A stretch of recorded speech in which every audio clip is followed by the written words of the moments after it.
Alright, so in this video, I'm just going to touch on a few neighborhoods to stay in for those who are planning to visit Guadalajara soon. And you want to stay in the best area that caters towards your interests. So I'm going to try to do my best to break these areas down for you.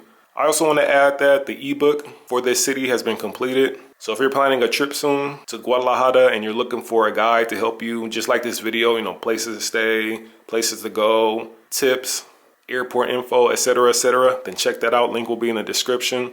And lastly, whenever I do neighborhood videos, I always get one person in the comment who says, Sly, you forgot about these neighborhoods. And they list off like 100 of them. In this video, I just want to focus on the core areas, the core zones, and I don't want to overwhelm new people to this city. So without further ado, let's get into the first neighborhood, which is Colonia Americana. It has a bohemian feel, it's trendy. Many of the buildings are old mansions that are now turned into restaurants, so it has an interesting architectural look to it. This area has many bookstores, boutiques. It's perfect for those who love sitting at a cafe and reading a book while sipping on a coffee or a latte. It also has somewhat of a young feel to it because I believe there's a university nearby, so many students are walking around, and during the weekends it can liven up. The location is great as it's right next to the historic center, which you can walk to, and I've did this on many occasions. And lastly, you have the U.S. consulate, which is in the area. So it's perfect if you're an American and you like having a U.S. government building nearby for certain services. I also want to point out that the atmosphere of this neighborhood changes depending on which side of it you're living on. If you're looking for a quieter, bohemian vibe, then the middle and the eastern half of the neighborhood would be best. Whereas on the western side, close to an avenue called Chapultepec, the vibes are totally different. This is going to be more of your commercialized zone with banks, restaurants, commercial centers, high rises, bars. I believe there's some clubs in the area. And then on the weekends, it livens up. We're in the middle of the avenue. There are tons of performances and people selling handcrafts and families and friends just out trying to have a good time. And because it's on Colonia Americana's western side, you're still close to the boutiques, the cafes, the touristy part of town. You're still somewhat within walking distance to the historic center. You may want to catch an Uber, but it won't be a long ride. So in all, if the first neighborhood was a little too artsy for you and you want something a little bit more modern while still being near everything, then check out Chapultepec. The next neighborhood on the list is Providencia.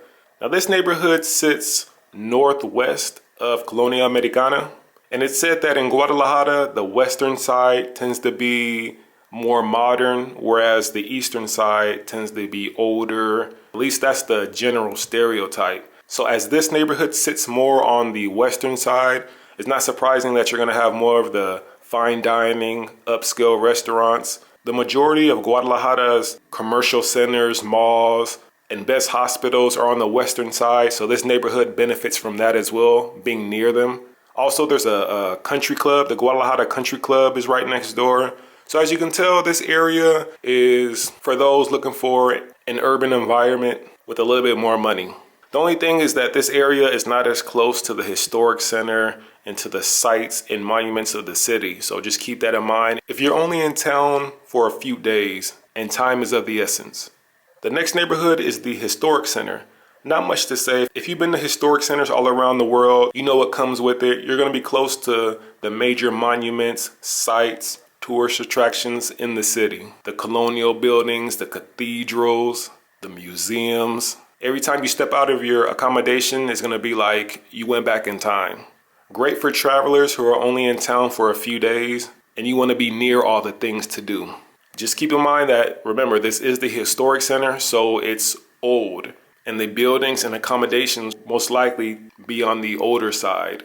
So choose wisely when booking a hotel or an apartment and make sure to read the reviews. Plus, I want to point out that this historic center is not the same as others in the country because at night it's not really the safest place to be. It's a little sketchy. So even though I listed this neighborhood, I would still recommend staying in a different zone and then just traveling here during the day. Last but not least, we have a neighborhood called Santa Teresita.